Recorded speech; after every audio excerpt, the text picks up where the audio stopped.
वालेकुम कना कना लेबनो ऑनलाइन दा वारी साजे थोकलो नहीं दी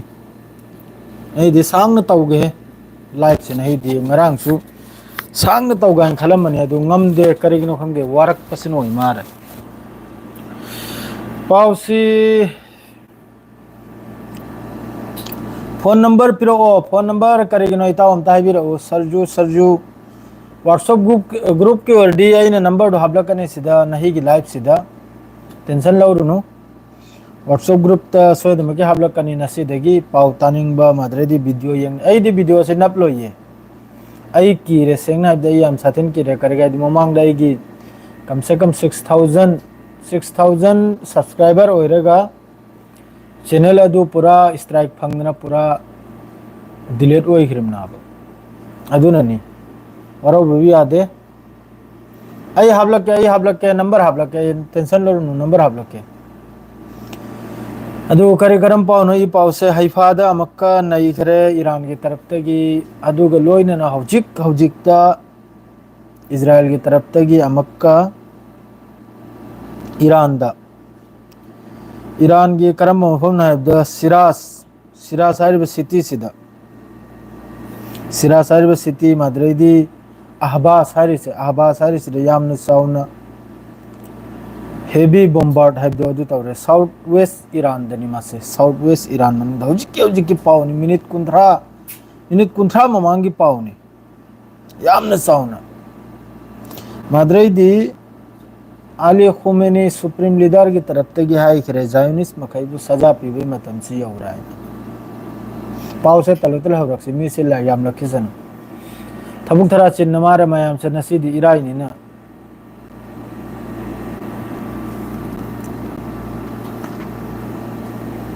अखोई सिरेदी नहीं सुतीनी द सऊदी अरब तदी या इरान में से सुतीनी माने ग्रेट लीडर ने अदो सलाम दुआ हना तौना किसे मयाम गा हौरेल माद्रेदी मया चंगे लगलेगा मक्का इता ओंखक नारांग कमेनम ख ई सलाम गी कनम से खसितम ओंथोक से आइना ला लाइना करी मोंग ना अखोई दि अस्सलामु अलैकुम हाइना तौनै को दु करी मोंग ना चु खंगद्रे वालेकुम अस्सलाम अब्दुर्रहमान कम तौरगे अब्दुर्रहमान भाई ई पाव हाना लौना खिसाव मयाम गी हाना चोंगजंदना पाव हाना पीउसि तल्याब मयाम करी करम खबर नो चाय सिंह चांद रब्रा thank you Sarju thank you bro big fan से अखोई वालिदे याम वालिदे अखोई हौबता होरइनि दा हयेंग याम खलेगा बिग फैन करायर ओजी इकाई जी सेंगना दा अदुम करायर पुरो इकाई आओ अखोई दि कसु लेखिद्रबा अंगांग हमने आरसु यार अदुम खर माइकई मरी देखर पारगा अदुम अचुंबदो करेगा दी अखोई गी मुलुक की पाव सिदी ताबि याद्रब नाकोंग सिदा अमबु अमन मिचंग से चंग नखिदना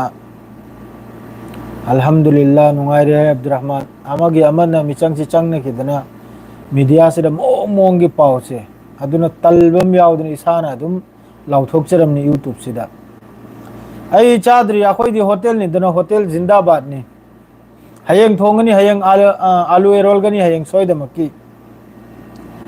पाव नुंगाई बिले हैफादा मक्का ईरान की तरफ तगी स्ट्राइक तौखरे अद्रैदी यहूदी मखै हौजिक खोंग की लंबी दे यामन कन्न थोकले इजराइल से थादोकलेगा वालेकुम अस्सलाम याम कन थादोकलेगा खोंग की लंबी मसर होइरेगा जॉर्डन होरगा यामन कन्न संजल्ली मखोई की संजल वेद मक्तदी मसर बोदार सो हांगी को मादुगा फिलिस्तीन मखै की दी हांग दे पोत चै पुजलप को सो हांग दे आई सऊदी अरब त लई कमांडो मोरी थम आई सऊदी अरब तनी लई से खुल नबोय कसारगी निको कसारगी मणिपुर दसु मोइजिंग आइने लईबनी अदुगुमना मोइजिंग लईका हैने लई अदुगी मया लईका दगिनी कसारगी सऊदी अरब त लई नहीं चही 93 सूरे अल्हम्दुलिल्लाह हजु फावबा अदुम थबुक कुम थरी नुंगाइरी हजु फावबा सऊदी अरब ता अदुमक पु सोंगी मी मखैसिना हरावबा पाव से तहन दे सेंगना अदु खक्तनी मीसी यांखई मुक्त सूरी यामन वाली मीसी चंगलकनिबा मी चहुम चामरी खदा चंगलकनि नहीं से कनो ngल खरबरा ngल बौदि ngंदे मतम सबसार में वालेकुम अस्सलाम थैंक यू सपोर्ट तो विबे दमकता एक के लैचल thank you I see all-rounder ने सऊदी अरब ता इन सूदब थबुक लेत्रे असल ददी आई से कोई कंपनी की HR डिपार्टमेंट दा कोई की एम्प्लॉय मखै की फाइल लांग अमा मसेम बसे मादरे फाइलिंग तो फाइल लांग सेम बसी मखै सिना बाई की असल जॉब ती ओरिजिनल दी अदुग लोगे दा कोई की कंपनी सी की ओनर ओरिसे असी की फैमिली की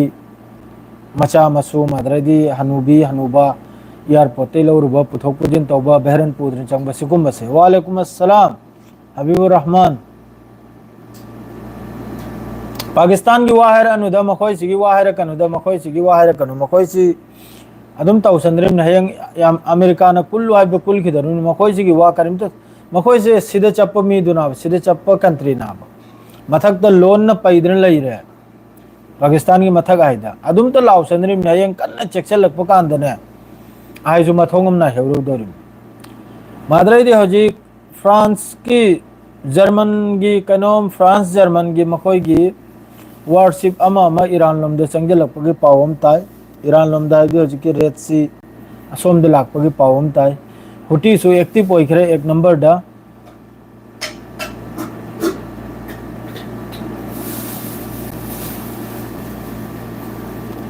आई लोइना हरके तलतल लोइना पावसे अदुम तलतल हाइबे हो रकाबो अदु तलतल हाइबे हो रके पावसे अदुम मीसी याम खलामनिना नहीं असाई नोंथिल फाउद लानसी ओंथोंना तपना लेरमी नोंथिल लाइबदे पुंग इसी की सऊदी अरब के पुंग अहुम मखाई मरी की से डायरेक्ट ट्वीट अमला ई कुड्स न्यूज़ नेटवर्क हाई सिदगी इजराइल की मनुंग दा ऑक्युपाइड फिलिस्तीन ने हौजिक की हाइफा हाइसु फिलिस्तीन नाबा मतममगी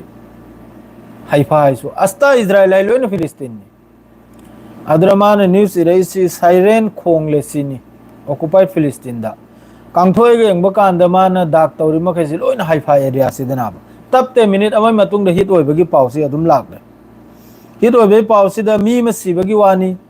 माद्रैदी मी 10 मरी अमा मी अनि में यामना सीरियस सी टाइम्स ऑफ इजराइल की मखोई मनुंग दा हमको जारी तौखरे इजराइल मनुंग दा हुजे हमको नोटिस हमको जारी तौखरे वीडियो फोटो सोशल मीडिया दा अपलोड तौबीगनो आइना करेगा दी अयुक्तदी याम साथेना नाइखरा अयुक की दिनबु अखोई की तेल अबीब अद्रेम होय माइक्रोसॉफ्ट ऑफिस माद्रैदी करी करी है अमदो हजिकी मफम दोई काउखरे बीर सेवा असी मखैसिना सिरसु मी तरेत नि